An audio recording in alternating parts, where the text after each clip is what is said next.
Hi, my name is Elmarie Wood, and today I'd like to read a portion of my new novel, The Tryst, Affinity Saga, Book 1.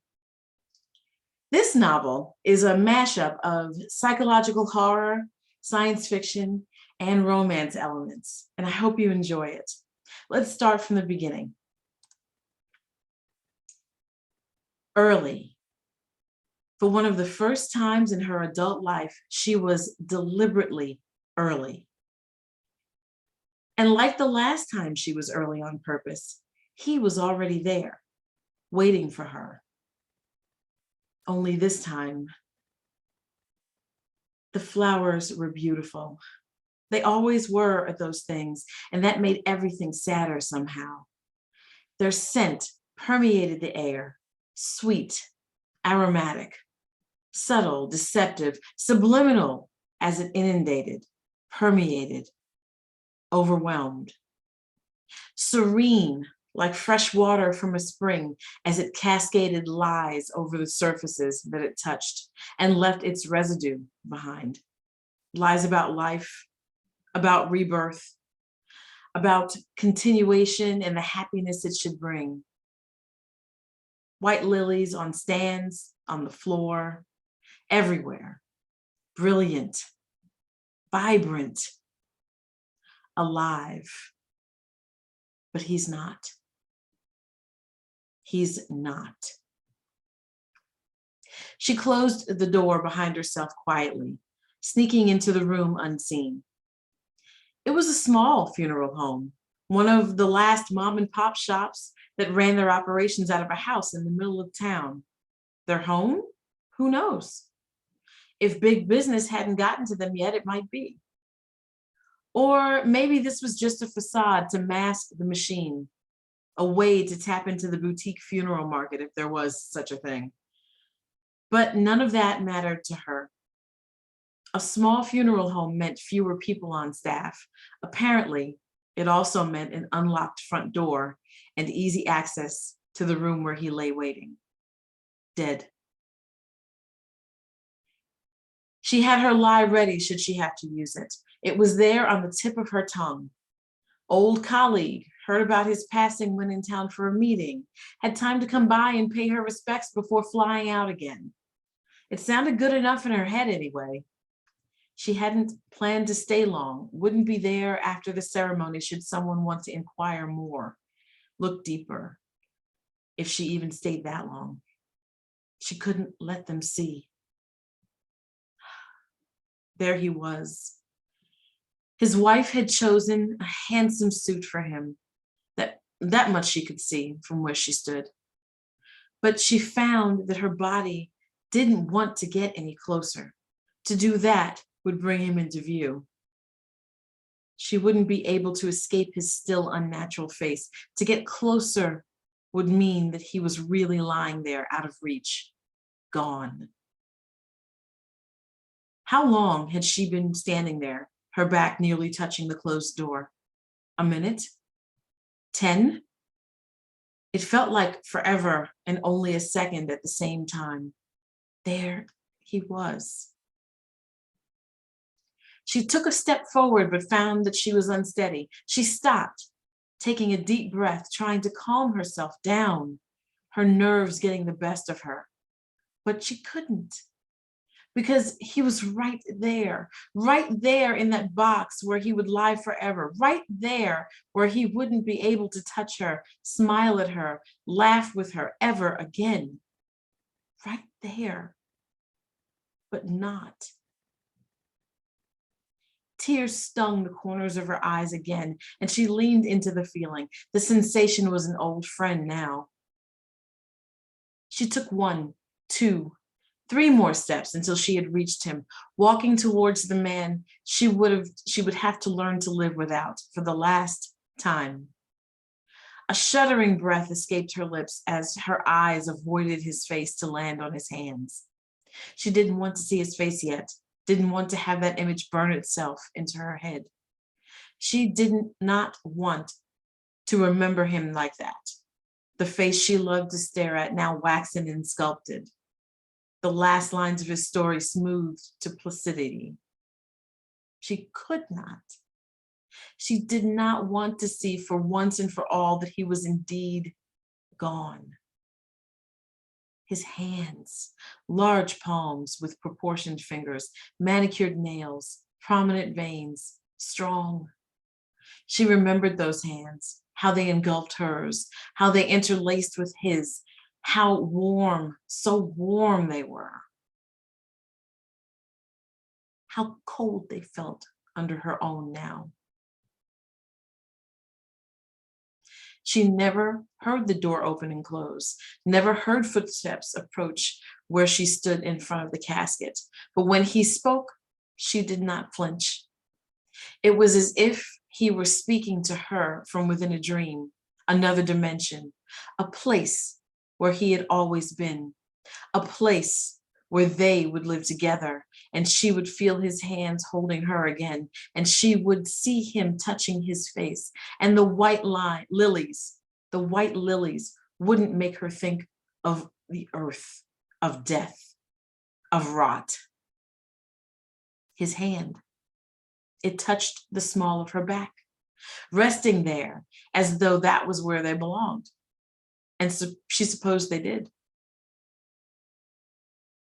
Felt like I was dead too. But then, you touched me, she said, finishing his sentence, the words holding as much truth for her as they did for him. The pause was heavy between them. I knew you'd be here, he said, his voice thick with emotion. I made it early for once, she replied, her voice sounding hollow, lost. The chuckle that emanated from low in his throat was quiet, almost airy. It would have been misconstrued by anyone else except, hoped you'd make it, she started, but he cut her off with gentle words that almost broke him to speak. Nothing could have stopped me from. His voice was warm, even as it trailed off. The rest of his thought left unsaid, given over to heartbreak. I know. They hadn't looked at each other yet. They didn't have to. I feel it, she said, her voice wavering, cracking around the edges, breaking. Me too.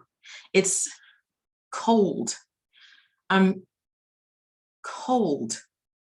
She nodded, felt how close he was behind her and wanted to lay her head on his shoulder. But if someone walked in, there'd be no explaining that. I never thought, in London, I never thought that would be our last. His breathing hitched. She could feel it against her neck, feel it reverberate through her own body. I never thought it would end, she said. But they were both thinking it, incredulity mixing pitifully with resignation to color their thoughts. One of his hands snaked around her waist, and she placed her free hand on top of it. Warm, familiar. She fought the urge to bring his hand to her lips, to kiss his fingers as she did the last time they were together, because nothing was like the last time they were together. Nothing would ever be like that again. His other hand came into view slowly, passing by her body to rest on his hands. His thumb grazed hers as he touched him, held on to him desperately. Her eyes brimmed with tears as their hands met over his. He's gone, she sobbed, a sob catching in her throat. He didn't realize he was trembling, but he could see how unstable his hand was against his stillness. Hurts so bad, baby, he said in a whisper that she wasn't sure was intended for her or for him. They leaned into each other then, unable to stop themselves, unable to maintain the distance that they should have to keep the questions at bay. But how could they now? It was over. Everything was over because he was dead. The funeral director saw the couple inside and thought about approaching them. They were early, too early. He would have to talk with his assistant, just a kid really, working his way through school, about locking the front door for reasons just like this. These two seemed okay. They weren't wailing, screaming, thrashing around, but he had seen his share of mourners whose emotions got the best of them, and they started pulling at the body, at the casket, at the flowers. One person even tried to climb into the casket with the deceased. That had really been a scene. Ruined all his work, suit wrinkled, hands unclasped, arms askew, looking more like a doll's limbs than a human's. The makeup held, though, and he thanked his lucky stars again for that. That online course he took on updated corpse makeup application methods really helped. He looked at the couple again. At least they weren't doing that. He'd have to talk to the boy about leaving the door open for sure. He was thinking that when he opened the door to the viewing room. The door unlatched soundlessly, and he couldn't suppress the prideful smile that tickled the inside of his mouth. Discreet, unobtrusive, just the way a funeral home should be. The couple was mourning, holding each other in front of the body of Mark Lewis. The mortician ran through the details, couldn't help but do it. It came with the territory. Mr. Lewis was aged 48 at the time of his passing, brain tumor, and it took him quick, poor guy. Or maybe that was a good thing, he didn't know. He never knew how to think about these things, didn't know what he would think if someone asked him that same question about his own mortality. One might think that a long illness allowed people to prepare for what was to come. And that was true, but knowing a thing was going to happen was never the same as the thing actually coming to pass. There was no getting ready for someone to die, he had learned over the years, even if the death was a relief. But fast might even be harder on the family, he thought, as he watched the two people before the casket supporting each other as best they could. Fast didn't give you any time to prepare, to make your peace, maybe not even to say goodbye. Fast might be hardest of all. The couple with Mr. Lewis was crying. The mortician closed the door quietly, deciding to let them have their moment.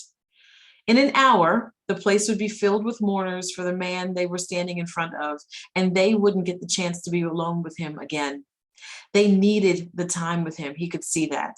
Being perceptive was as important in his world as it was in a psychiatrist's.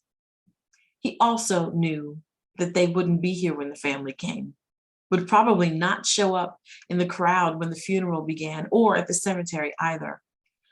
The woman, who wore a stylish yet muted suit with her hair pulled back into an understated bun that did nothing to tone down her natural beauty, indeed only managed to showcase her long, delicate neck.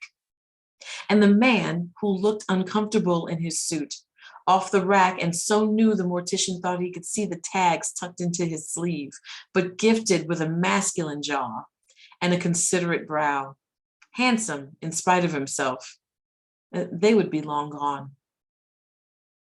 He didn't allow his thoughts to linger on why that might be. After all, it wasn't his place to. The mortician closed the door quietly and turned to survey the foyer. Gardenias and eucalyptus in a vase on the round entry table that subtly directed the flow of traffic. Fountain pen in its holder next to the funeral registry book, brass, polished, wood waxed, neat, clean, everything in place.